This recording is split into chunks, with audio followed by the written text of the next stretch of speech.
anak-anak ibu sekalian, salam sejahtera buat kita semua. Semoga anak-anak ibu dalam keadaan sehat dan tetap semangat mengikuti pembelajaran. Anak-anak ibu, hari ini kita akan masuk pelajaran IPA. Kita akan membahas tentang materi faktor yang menyebabkan perubahan sifat benda.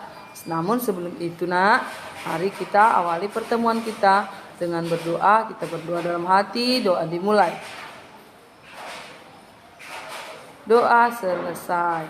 Seperti biasa, berikan tanda like atau komen di kolom komentar untuk mengisi daftar hadirmu ya nak. Nah anak-anak ibu, mari kita mulai pembelajaran kita dan tetap semangat ya nak. Nah, faktor yang menyebabkan perubahan sifat benda ya nak ya. Nah, yang pertama itu adalah pembakaran ya. Pembakaran dapat menyebabkan perubahan bentuk warna, kelenturan, dan bau benda ya. Nah, contohnya itu nak, plastik yang dibakar ya, tahu ya plastik yang dibakar nak akan berubah warna dan meleleh. Yang kedua, kayu yang dibakar akan berubah warna menjadi arang ya. Nah, kayu kalau kita manggang itu ya nak ya, mungkin sering diperhatikan ya. Kemudian besi bila dibakar terus-menerus akan meleleh. Kemudian yang keempat, kertas dibakar akan berubah warna dan jadi abu. Sedangkan yang kelima, karet dibakar menjadi meleleh dan menjadi abu karet.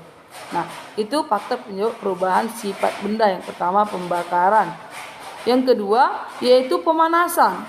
Ya, pemanasan dapat menyebabkan perubahan wujud cair menjadi uap, ya. Kemudian padat menjadi cair atau padat menjadi uap, ya.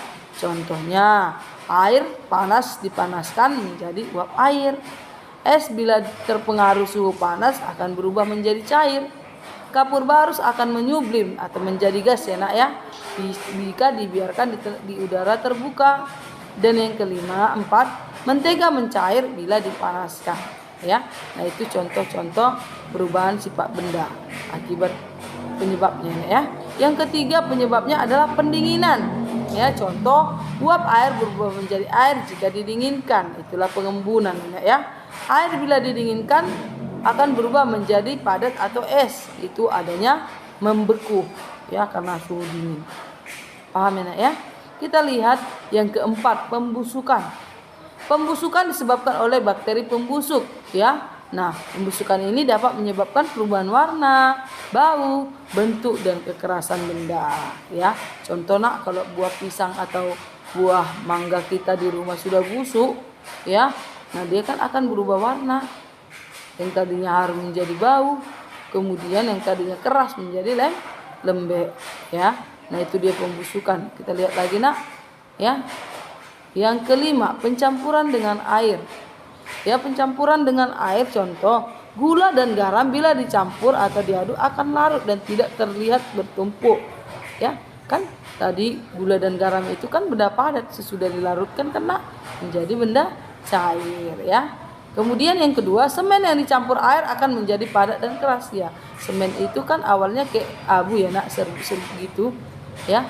Setelah dan dia tidak keras ya, seperti tanah lah istilahnya ya. Nah, jika dia dicampur air, dia akan menjadi keras dan padat. Itulah digunakan untuk menyemen lantai, membuat bangunan ya. Kemudian yang ketiga, karet bila dimasukkan ke dalam minyak tanah akan bertambah besar dan lunak ya, karena dia mengembang ya. Nah, itu pencampuran dengan air ya. Kita lihat yang keenam, perkaratan. Ya, penyebab perkaratan adalah bereaksinya besi atau logam dengan oksigen atau udara. Ya, itu penyebab perkaratan.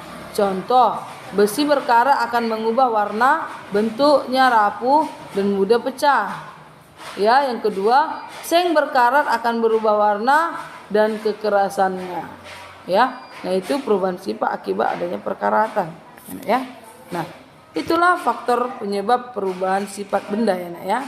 Nah, sekarang ada tugas latihan sebanyak 4. Yang pertama, tuliskan 6 faktor penyebab perubahan sifat benda. Yang kedua, apa penyebab pembusukan. Yang ketiga, apa penyebab terjadinya perkaratan. Yang keempat, bagaimana bentuk perubahan yang dialami benda pada peristiwa pembakaran. Nah, semua materi ini sudah Ibu paparkan di depan.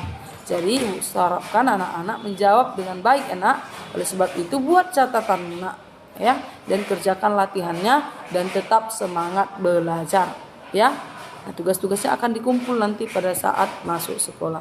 Nah, selamat pagi buat kita semua. Terima kasih Ibu ucapkan buat waktu dan kesempatannya. Tetap semangat belajar. Selamat pagi semua.